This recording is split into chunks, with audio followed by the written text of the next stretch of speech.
Yo, you be Diabo online. Here go din to be needy. Mount Wimina are 2-3 Jimmy Lai. To go beyond Nidole. Mount Wibiona. Milo way she do Biomuro Mahobi. Taguro do Pang di. Iro Mount Wimina Nitaya. To go to Kuku George and Nibonle Yai. Eva, Tiabo online Yala. Mount Letega, you go Yilan Yin. Lay like the Yare. Oh, you other like. Hey. Evacuate Pepe, Melody Pella, Navazanga, Lobirome, Tabime, Milenero, Hagu Tineno, Milaga, Doroli Burelo, Mangera, Hagu, Biobule, Montega, same cheese of Joyin, to be night Tanja like the. For now, do the rega, you go bien you be, Sejon, Nia night, Oga, Tabili. Oh, ha, Danji, Siroma, Diabo, the year only Jaji, Chala Yado Danjitne. Tangane don't know the Mirija. Guru Nauzalo. Yen than you trouble Laya Vido. Count down you Chilajai. To a Danjima, Wisiga Tubolado, Zani Pibi, Yen Tangelan Dojan, Dodo Queen Loma, Mimu Bones on Lanui, O Hika, Biandan Jaliroi. Nibaka Lare Dame, two Diabo Catado Dia, Piagandian Pibi, Montega Bioi, Ilaso Yavi. Bulaida who to Nido like the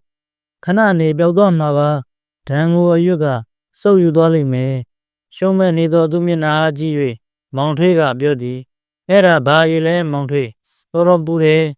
Bayulero, Alemedibu, Ubugaro, Maru, Padena Yaya, dear you never gubire, Piro, dear Yuga, Dimi Boma, the Bogu, Buye, the Nantema Powder, Tadon, Ubuziga, Adon Talu. Miniara, Taina, Ola. Oh, de, Pilula, Charo Jabure, Amano Medibu,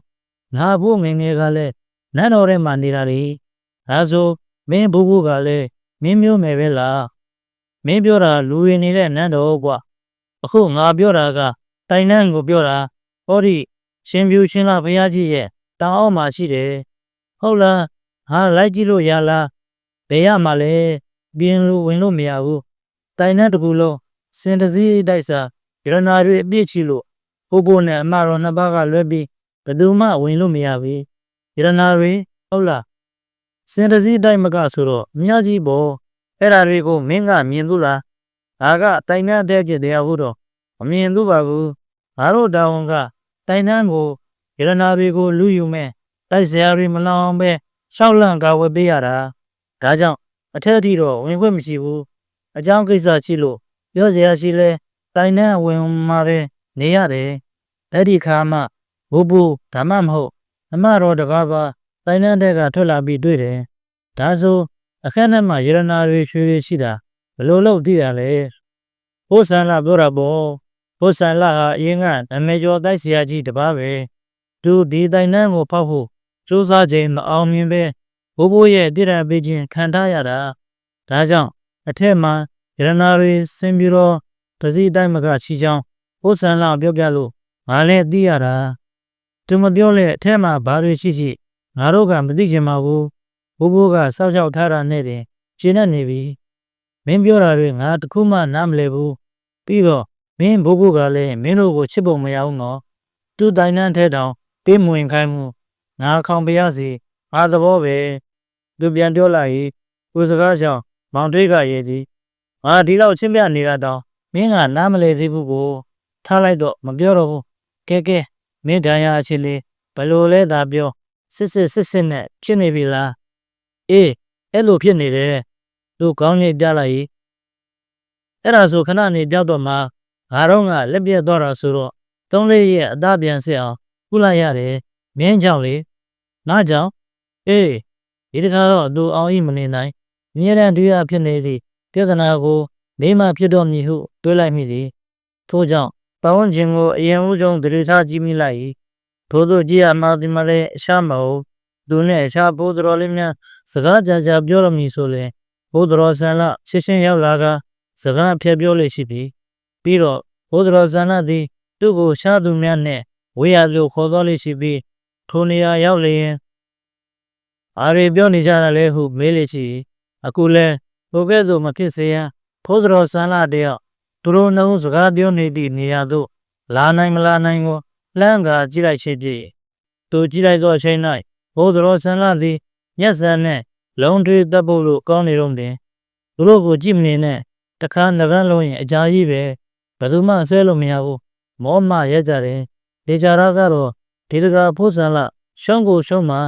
သူစိတ်ကူအသွေးကိုသိနေသေးလားမောင်ထေးကဖြေပြော၏မောင်ထေးကကြောင့်သူလည်းပြန်ပွဲစီပြန်ကြည့်လိုက်သည်ကိုမြင်နေရသည်ကတော့ဘိုးတော်ဆန်းလာမှပို၍တမ္မာပုံရ၏အပေါ်မှာစီအမျက်ရှိနေသည်မျက်စံတယောက်ကတော့အောက်ကနေအလူလဲထိုးကြိတ်ခံရ၏ငါမြင်လာတော့ဆန်းလာကြီးပဲထိုးနေတာနော်အဲ့ဒါတော့ဟုတ်တယ်ဖိုးဆန်းလာကလက်ရင်နာကိုဒါပေမဲ့ကြည့်နေပါအချင်းကြလာရင်ဖိုးဆန်းလာလက်ပန်းကျလာလိမ့်မယ်သူ့မှာရှိတဲ့တဘိုးကညညမှမကြံတော့ပဲဟာလေတဘိုးဆိုတာသူကဘာဖြစ်နေကိုလဲမင်းစီပို့ထားလို့လေအဲ့ဒါကြောင့်သူအစွမ်းနေငဲတော့တာငါစီအေးဟုတ်တယ်ဖိုးဆန်းလာရဲ့အစွမ်းတက်တီတွေကမင်းစီမှာတော်တော်လေးကိုရောက်နေပြီနောက်ဆိုဘိုးကပိုင်နှန်းဆောက်ဖို့တိတ်တိတင်ပေးတာနဲ့မင်းလည်းအဲ့ဒီအစွမ်းတွေကိုသုံးချလို့ရတော့မယ်မောင်တွေးလဲသူနီးသူဘိုးတော်ဆန်းလာသူဟာလှမ်းကြည့်ရင်မှခတ်တွေလေးပြောနေသည်ဒါတွေပြောနေတာလဲကွာမောင်တွေးစကားကြောင့်သူစိတ်ချုပ်သွား၏ထို့နောက်ခေါင်းကိုသာတပြင်းပြင်းကုန်းနေလိုက်မိနေပြီးနောက်မောင်တွေးရခေါ်လိုက်၏မောင်တွေးကပြောဟုဒိဗေရသည့်မျိုးလုံးဖြင့်ပြန်ဆိုင်ကြည့်သည်မင်းတို့နဲ့တွေ့ကြတဲ့ကအာမစင်နာတခုရှိတယ်နေလို့ရမလားမောင်တွေးကအတင်းမတည်မင်းမဖြေခြင်းလဲဘေးရမှာပဲမင်းတို့ပြောတဲ့စကားတွေကိုငါနားမလဲ၏နှစ်ပေါင်းရာကျော်ပြီးတော့တိုင်နှန်းတို့တကိုးတွေကိုအဲ့ဓာတွေဘာတွေပြောနေတာလဲပြီးတော့ငါပူပြီးနားမလဲတာရှိတယ်မင်းကငါဘယ်တော့မှဒုံးနဲ့ရိုက်ခဲ့တာလဲမင်းတို့လူမနေတာမဟုတ်ဘူးလားသူမောင်ဖေးမျက်နှာကိုတဲ့စိုက်ကြည့်ရင်မေးလိုက်သည်သူစကားကြောင့်မောင်ထေးတယောက်ငြိမ်သွား၏ငါထင်ပါတယ်မင်းတို့လူမနေပြီဆိုတော့တကယ်ဆိုငါကဒီနာဝန်းကျင်ကိုရောက်ဘူးတာဆယ်ရက်တောင်မပြည့်သေးဘူးမင်းနဲ့လည်းအဲ့ဒီအရင်ကအကားမစုံဘူးလေဟုတ်တယ်မို့လားဘာလို့မှားရမှာလဲမမှားဘူးမင်းကိုယ်တိုင်ငါ့ကိုဒုံးနဲ့ရိုက်ကြတာတော်ပြီစံပြောချင်တော့ဘူးငါဒေါသထွက်လာလို့မဖြစ်ဘူးသူစပြောသောစကားကိုတော့မောင်ထေးကခါခါတီးတီးညှိ၏ထို့နောက်မောင်ထေးမှဟန်ရမှထားရလိုက်လေတော့၏ဘိုးကိုထားရရဲ့မှဥချေတော့ကိုငေါ့ချီကဒီလောက်ဆိုမင်းနာလျောက်ပြီးပြန်ပြီးတော့ဟာတရွေဟိပြောရင်ခြေတော်၌ကထားသောအသေးရွက်ကိုဆွဲခွာပြီးအဝေးသို့ထွက်သွားရန်ပြင်လေသည်မသွားနဲ့ဇော်တင်းထားသွားရန်ပြင်နေသောမောင်ထေးလက်ကိုပူဆွဲလိုက်ချိန်မိတန်တစ်ချက်ကြားလိုက်ရသည်ထို့ကြောင့်သူလည်းဆွဲထားသောလက်အားအလင်းစလုံးလှုပ်ပေးလိုက်၏သူရှိရှင်းလှုပ်ပေးလိုက်တော့လို့မောင်ထေးတယောက်တော်တော်လေးခံရခဲ့ပါရန်ရှိ၏မျက်စိမျက်နှာပြက်ခါညင်းညူ၍ပြီးမှသူဟာမင်းကွာမတိပါနဲ့လို့ပြောနေတာနားမလဲဘူးအာပူလိုက်တာတောင်းမှန်ပါလေကွာငါကမင်းထက်ကမှဆိုးလို့ပါသူကကြပြားပင်မောင်ထွေးအားတောင်းမှန်လိုက်၏မောင်ထွေးကဘာမှတင်မပြောတော့အနာရှိတစ်ပင်ကိုလက်ခနဲ့ခုံတက်သွားတော့၏သူကသူလည်းစိတ်ပြက်လက်ပြက်တဲ့အနည်းရှိကြောက်တုံးကြီးတစ်လုံးပေါ်ထိုင်ချလိုက်တော့သည်ဘိုးတို့ထိုင်လာရင်မှလည်းဘိုးတော်လေးများနှင့်ပတ်သက်၍သူ့စိတ်တွင်ဖြစ်ပေါ်နေသောအတွေးများကိုနားလေသလောက်ရှင်းထုတ်ကြည့်လိုက်မိ၏ဒီတို့မှစဉ်းစားများသည့်အဆုံးမှာတော့သူလည်းတပြင်းများကိုသာခဏစားလိုက်မိတော့လေသည်မောင်ထွေးထွက်သွားပြီးတိတ်မကြာခိုးတော်ဆန်းလာနှင့်မျက်စံတို့နှစ်ယောက်၏ရံပွဲကိုကြောက်တုံးပေါ်ကနေကိုထိုင်ကြည့်နေလိုက်သည်ဘဝချင်းတစ်ခုလုံးရှိတပ်ပင်ငယ်တို့မှလည်း၎င်းတို့နှစ်ယောက်ရံပွဲကြောင့်ပစ္စည်းတလောက်ပင်ရှိ၏သူတို့ကတော့အခုထိအနိုင်ကျုံမပေါ်သေးသလိုနှစ်ယောက်စလုံးကလည်းစော်ပေးကြမိပုံမရပေခေနာမှလည်းမောင်ကြီးမောင်ငယ်နဲ့မမိုးတို့သုံးယောက်ကရံပွဲကိုလက်ခုပ်လောဝတိကအားပေးနေကြစေမောင်ထေးကတော့တပ်ပင်ပေါ်ထိုင်၍ရံပွဲကိုကြည့်လိုက်သူ့ကိုလှမ်းကြည့်လိုက်ဖြင့်ရှင်းနေ၏ဘလို့ကောင်းပြီလဲမသိဘူးရှနေတာကြားလာပြီမောလည်းမမောကြဘူးဒီနေ့တော့စော့ရမယ်ပုံမပေါ်ဘူးသူခတ်တို့ညီးလိုက်၏နောက်ရံပွဲကိုစိတ်ပြည့်စွာဖြင့်ကြည်နေခြင်းသူ့နောက်ကခေါ်ကန်ကြောင်းခေါင်းငယ်ဆောင်ကလှည့်ကြည့်လိုက်သည်မောင်ထွေးဟုတ်ပြီမောင်ဖေးတယောက်တကင်ဘော်ကနေဆင်းလာပြီးသူ့အနောက်ရောက်နေခြင်းဖြစ်သည်သူကမောင်ထွေးပဲလက်ကညနေစင်းဆိုင်ရက်လိုက်၏မင်းခုထိငါတို့ဘယ်လိုလဲဆိုတာ မရိပ်မိနေဘူးလားမောင်တွေးစေပြောသောစကားကြောင့်ခေါင်းခါပြလိုက်သည်ဤမှငါတကယ်မသိဘူးဒါပေမဲ့မင်းတို့ပုံစံတွေကငါတွေ့ဘူးတဲ့လူတွေနဲ့မတူပဲနည်းနည်းထူးဆန်းနေတာသတိထားမိတယ်ဟုပြောလိုက်တော့သည်ထိုအခါမောင်တွေးလဲရေခဲတမျှအိတ်စစ်နေသည့်အတန်ဖြင့်ဒါဆိုပြောရတော့မှာပေါ့ငါအခုလိုမင်းကိုပြောတာမင်းအန်တရဲ့ဖြစ်စေခြင်းကိုခင်လို့တခုမှမဟုတ်ဘူးငါကိုဒဏ်ရာရအောင်လုပ်ခဲ့တဲ့မင်းရဲ့တစ်သက်လုံးအတူမနေခြင်းတို့ရဲ့ငါတို့အကိုကြီးဖို့ဆန်လာဟာငါတို့6ယောက်ထဲမှာအသက်ကြီးဆုံးဖြစ်ပြီးငယ်တွေကိုငဲ့ညာစိတ်မရှိတာတွေရဲ့ကြောင့်ပြောပြမှာမင်းဘာတွေပြောနေတာလဲမောင်သေးဘာကြောင့်ငါကမင်းတို့နဲ့အတူနေရမှာလဲလူကမောင်သေးစကားကြောင့်မျက်မှောင်ကုတ်ခါကြည့်လိုက်မင်းမသိရင်ပြောပြမယ်ဒါပေမဲ့ငါပြောတာနောက်တောင်ပြီးရင်မင်းဒီနေရာကအချိန်မီပြီးတော့နောက်လဲဒီကိုလုံးဝမလာနဲ့တော့ဖို့ဆန်လာကမင်းကိုစောင်းကြုံခံမှာမဟုတ်ဘူးဘာလို့လဲဆိုတော့သူဟာဒီခွင့်ရေးကိုရဖို့နှစ်ပေါင်းရာချီရှောင်ခဲ့ရတာ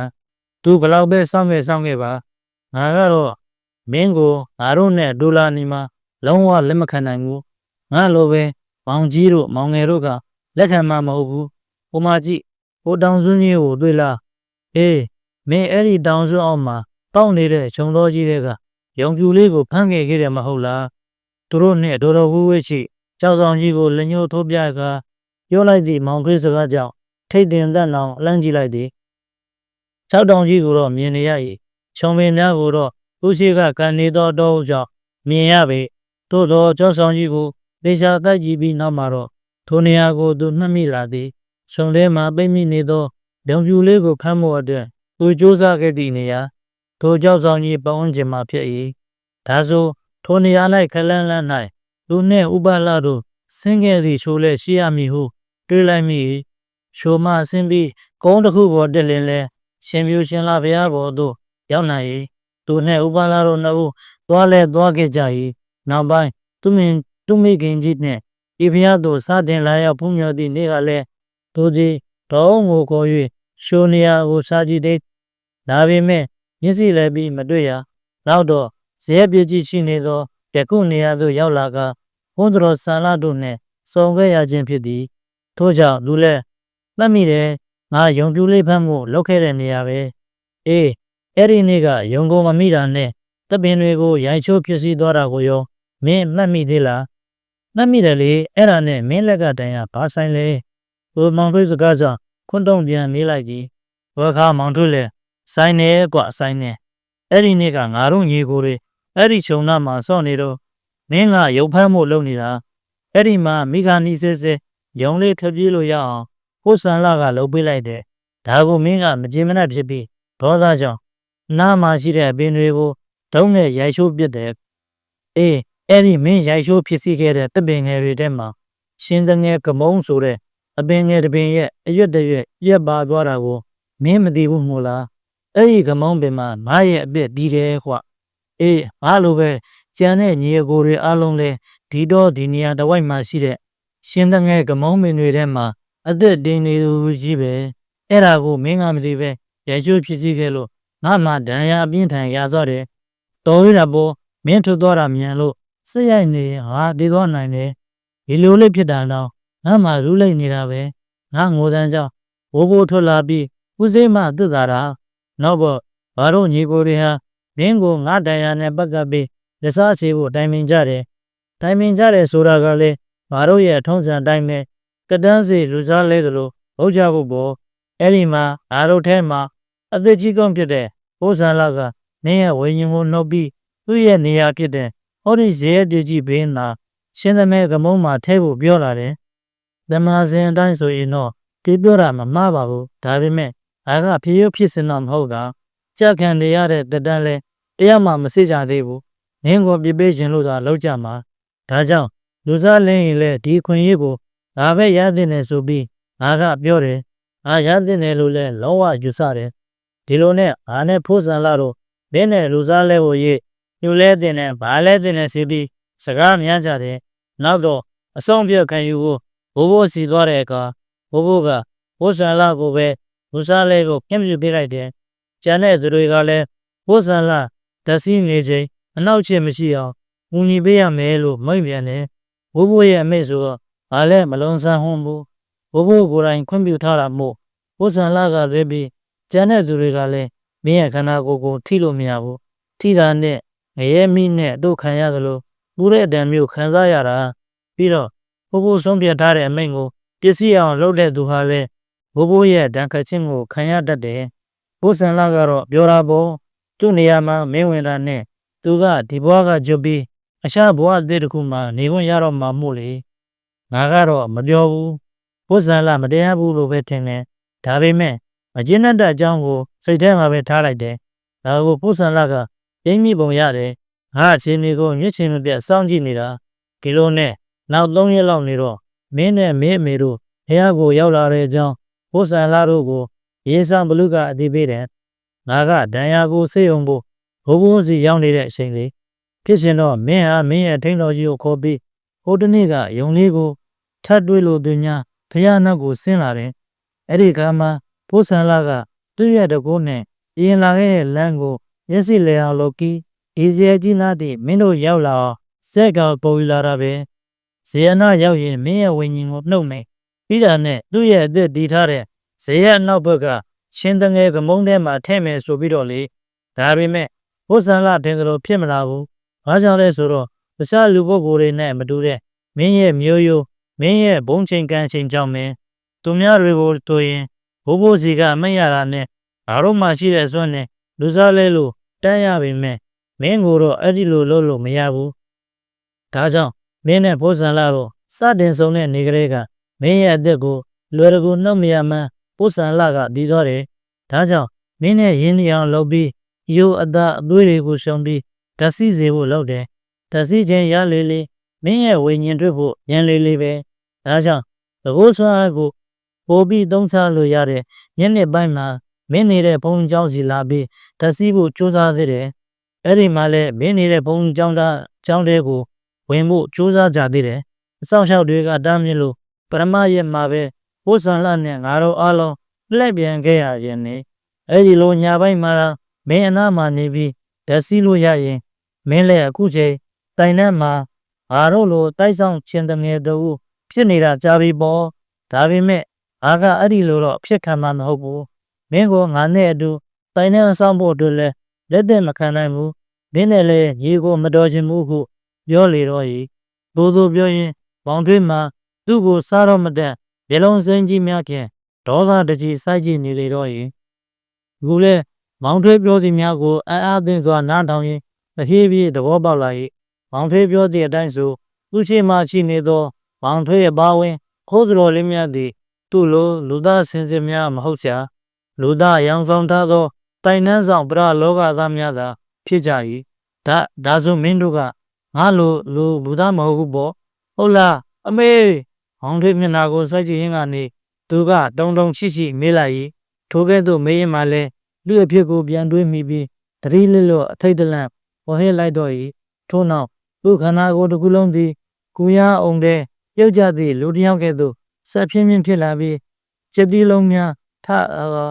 လာတော့၏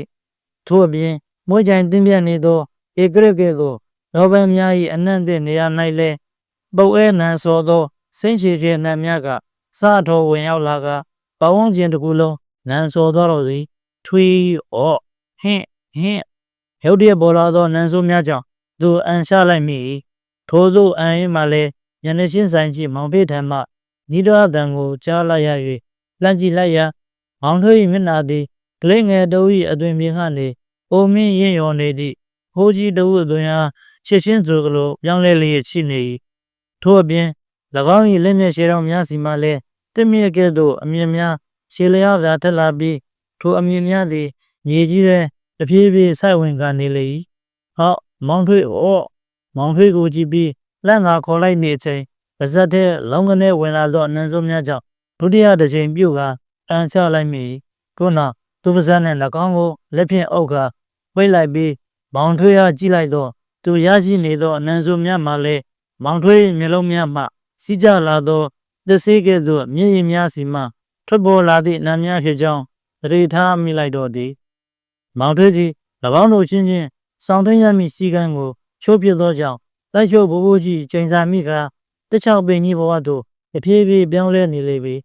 ပြေတော့ဖိုးဆန်လာတီးသွားပြီပြေတော့မျက်နှာတစ်ခုသာထင်းထင်းခြားခြားကြံနေသည့်မောင်ထေးလဲသူ့ကိုကြည့်ကလေးဖင်းသောအတန်ဖြင့်ဘလုံးမတွေလှမ်းပြော့၏သူလဲမောင်ထွေးသတိပေးသောကြောင့်ဘေးကိုလှည့်ကြည့်လိုက်သည်ဘိုးတော်ဆန်လာသည်မောင်ထွေးထံမှထွက်လာသောပုတ်အနံဆိုးများကိုရလိုက်သောကြောင့်မျက်စံနှင့်လုံးထွေးတပ်ပုတ်နေသည်ကိုရပ်တန့်လိုက်လေသည်ထို့နောက်ဘောသာတကြီးအော်ဟစ်လျက်သူ့ထံသို့အချိန်ဟုန်ပြင်းစွာဖြင့်ပြေး၍လာလေတော့သည်ထို့နောက်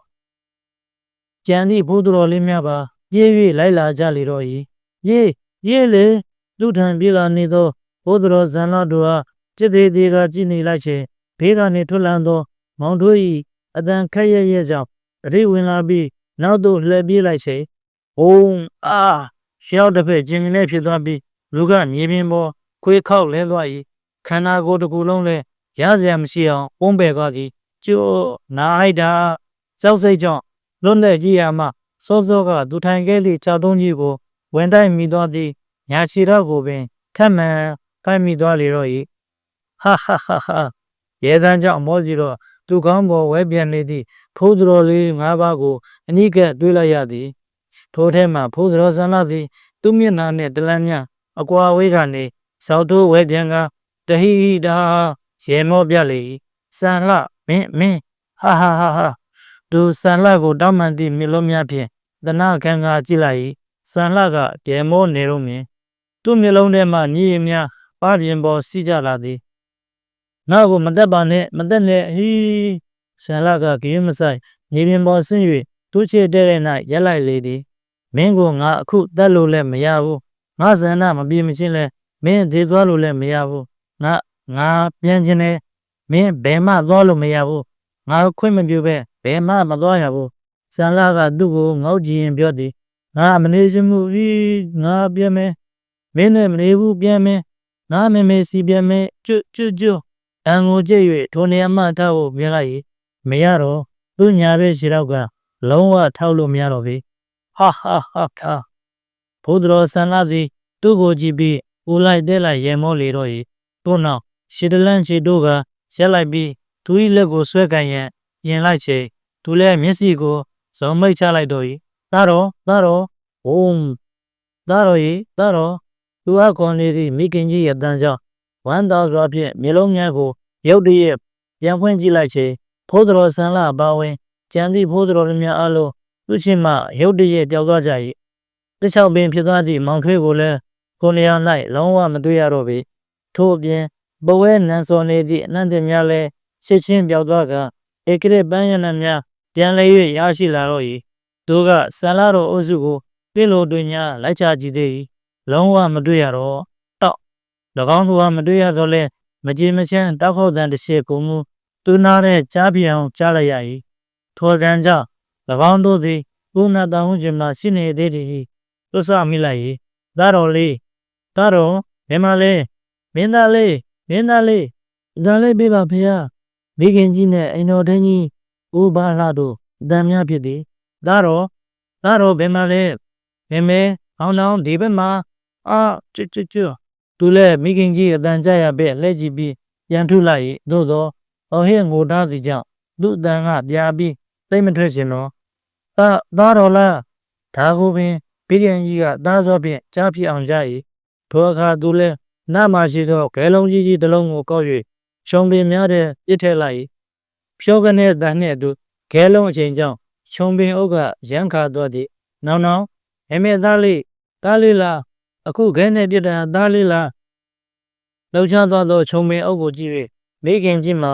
အော်ဟစ်ကမေးလေ၏သူလည်းအားတက်သွားပြီးနောက်တဲ့ခဲစလုံးကောက်၍ပြစ်ထည့်လိုက်ပြန်သည်ဟုတ်တယ်ဒီချုံကြီးရဲ့နောက်ဘက်ကခဲနဲ့ပြစ်ပြီးချစ်ပြနေတာမိဖုရားလေးကျွန်တော်မျိုးဝင်ကြည့်လိုက်မယ်လှုပ်ရမ်းသွားသည့်ခြုံပုတ်ကိုကြည့်ရင်ပြောလိုက်သောဥပလာ၏အတန်ကိုကြားလိုက်ရပြန်သည်ကျမလည်းလိုက်မယ်ထို့နောက်မှာတော့ရှုံနောက်သို့ပြေးလာသောအတန်များကိုကြားလိုက်ရ၍လမ်းကြည့်လိုက်ချိန်သူ၏မိခင်ကြီးဒေါ်တင်နှင့်အိမ်တော်ထင်းကြီးဥပလာဒေါ်အုပ်နှင့်ဒီနာရှင်ဆရာလေးများကိုတွေ့လိုက်ရလေတော့၏နောင်သားလေးမဲသူ့ကိုပြေးပွေကပြလိုက်သည့်မိခင်ကြီးကြောင့်ဝမ်းနည်းစွာငိုချလိုက်မိတော့၏အတုလဝေယံကျောင်းတိုင်တွင်၌ဖြစ်သည် ဘုရားဘုရားဗဒေကောင်းမပြောက်ကောင်းသားတော်ရဲ့မဲမဲရင်ကျိုးရတော့မလို့ဘိုးတော်လေးများနဲ့ကြုံရသည့်ဖြစ်ပျက်များအားခေါင်ဘုရားတော်တော်နှင့်မိခင်ကြီးတို့ကိုတခွန်းမချံပြန်၍ပြောပြလိုက်ရာအားလုံးအားသင်္ကာနေကြ၏ထို့နောက်မိခင်ကြီးမှာမြည်ရင်များပူပေါက်ပေါက်ကြလေရဲ့သူ့ကိုပွေ့ဖက်ထားလေတော့၏သူကံကောင်းသည်ဟုပြောရမည်ချစ်ကသူ့ခြေထောက်မှဒဏ်ရာအားမောင်တွေးပေးသည့်လက်ရွယ်အုပ်နေခြင်းကြားလိုက်ရသောအတန်ကြီးကြောင့်ဖြစ်၏ဒေါ်တန်ကြီးမှာဂျပန်ဘုံကျဲလေရင်ကြီးစီမှကျဲချလိုက်သည့်ဘုံစံကွဲတန်ကြီးဖြစ်ပြီးရင်းတန်ကြီးကြောင့်ခေါင်ပရလည်းဥပလာအားသူတို့ရှိရာရှင်ပြူရှင်လာဘုရားသို့ဆေလွတ်၍ရှင်းရှင်းပြန်လာကြစေရန်မိန့်ကြားခဲ့လေသည်ခါတိုင်းဆိုလျှင်သူတို့ကညနေဆောင်မှပြန်ကြ၏ယခုဘုံကွဲတန်များကြောင့်၎င်းခေါင်ပရအခေါ်လိုရှင်းကြောင့်၎င်းမိခင်ကြီးမှာဆရာလေးများကိုနှုတ်ဆက်၍ရှင်းရှင်းပြန်ရန်စီစဉ်လေသည်သို့သောသူနှင့်ထိန်တော်ကြီးဒေါ်အောင်တို့ဘုရားပြပြန်မလာ၍လိုက်ချကြခြင်းအမြောင်း၌အိမ်နေသောဒေါ်အောင်အားတွေးလိုက်ကြရပြီဒေါ်အောင်အားဒေါ်လေးနှုတ်ရသည်ဟုမိခင်ကြီးကပြန်ပြော၏ထို့အပြင်ဒေါ်အောင်မအိယာကနိုးလာတော့လဲဘာမှမေး၍မရမင်းသားလေးဟူ၍လာအယုပမာရည်ရွက်နေလေ၏ဒေါ်အောင်၏မုံမမှန်သောပုံစံကြောင့်ဥပလှလဲအရှင်ဒီကိုကဲ့ခတ်ခါသူ့ကိုအမြန်ရှားမှရမည်ဟုကြံပေးလေသည်ထို့နောက်ဘုရားဘော်ကြီးဒီလရှင်ဆရာလေးများအားအကူအညီအတောင်းကလူစုခွဲရချကြစေဇဲပြည့်ကြီးချီသောရှောင်းအနောက်၌သူ့ကိုပြန်တွေ့ခဲ့ခြင်းဖြစ်၏ဆရာတော်ကြီးပြီးတဲ့ပရိတ်ကျွပါဗျာမင်းသားလေးကိုဆက်ပေးလိုက်ပါလေမိမ့်ပါတယ်ဥပလာက၎င်းယူလာသောပရိတ်ကျွကိုခေါင်ပရလက်တဲ့အပ်လိုက်ခေါင်ပရလည်းဥပလာပေးသောပရိတ်ကျွကိုယူပြီးသူ့လည်းပင်၌လာဆက်ပေးလေ၏ထို့ဆက်ပေးရမှလည်းမြေတော်လေးတော်ကံကောင်းတာပဲတိုက်ဆောင်တိုက်စစ်တွေဆိုတာတွေးဖို့လည်းမလွယ်တယ်လို့ရန်ညို့ရန်စရှိရင်လဲတော်နဲ့အခက်မကြည့်ဘူးဘုံချင်းကြီးမားတဲ့မြို့နယ်ကပေါဖွာလာတင်မှုသာအသက်သေးဆုံးပြီးအထိနောက်ချစ်လို့မရတာဟုမိန့်လေပြီခုနောက်တစ်စက်ထဲဆိုကြတော့ပင်စောစောကပဲတရင်တခုရတယ်မြေတော်လေးရဲ့ကမဲတော်ဟာတပည့်ကန်းချွေကြည့်ရမှာရောက်နေပြီတဲ့အဲ့ဒီမှာလုံးမိသားစုနေဖို့နေရာချပြီးတာနဲ့ရှင်းလာကုန်မယ်လို့အမှားပါလိုက်လေထုတ်ဖို့ပြင်ဆင်စရာရှိတာပြင်ဆင်စားကြတော့ဖို့မိန်တော်မူလေဥဒနောင်ပြောပြသည်တိုက်ဆောင်ဘိုးတော်လေးများအကြောင်းကိုနားထောင်ပြီးဩဃာမှာတပြင်းတစ်ချက်ကိုမသိမသာခိုးကာချလိုက်၏ဘိုးတော်တပြင်းရှာရဲမှလည်းဥဒနောင်နေရာ၌ဥသာဆိုလျင်ဟူသောအတွေ့ကိုလည်းတွေးလိုက်မိပြီးဥဒနောင်၏မျက်နှာကဲခတ်ကြည့်လိုက်ရာသူကပြန်ကြည့်နေသည်နှင့်စုံသွားသည်သူတို့နှစ်ယောက်အချိန်ကြာကြာစကားမပြောဖြစ်ပဲတရားနဲ့တရားစိုက်ကြည့်နေလိုက်ကြ၏ဘိုးချိန်မှာပင်ရှင်များမလာစေရန်မိမြိုက်ထားသောရှင်မွေးလွန်းပင်များ၏မီးခိုးငွေများသည်လည်းသူတို့ထိုင်နေကြသောလေလုံခန်းလေးအတွင်းလူကလွန်ကားဖြင့်ဝေဝဲပြန်တန်းလျက်ရှိဩဃာဥဒနာကိုစိုက်ကြည့်နေသောသူ့မျက်လုံးများကိုလွှဲဖယ်ပြီးမီးခိုးငွေများကိုလိုက်ကြည့်လိုက်မိသည်သူကြည့်နေတော့မှလည်းမီးခိုးငွေများမှာဒီထဲ၌ပုံသဏ္ဍာန်မျိုးမျိုးပြောင်းလဲလျက်ရှိသည်ကိုတရိထားလိုက်မိလေ။အိုမိကုန်းဝင်များသည်အခါတည်းဘုဒ္ဓတော်လေးများရေပေါ်ပြန်သက်နေ၏ပုံစံမျိုးဖြစ်ပေါ်လျက်ရှိသည်အခါတည်းတွင်မူအကိုင်းခင်များထျာဆင့်နေသည်တစ္ဆောက်ပင်ကဲ့သို့ပုံစံမျိုးဖြစ်ပေါ်လျက်ရှိလေသည်ဒါကိုသူလည်းမြင်သည်သူ့လိုပင်ဥထိတ်တင်တတ်နောက်လည်းမြည်မြင်တော့ခါ၌လည်းတိုင်းမင်းစရာမလိုနှစ်ယောက်သားပြုံးလိုက်ကြလေတော့၏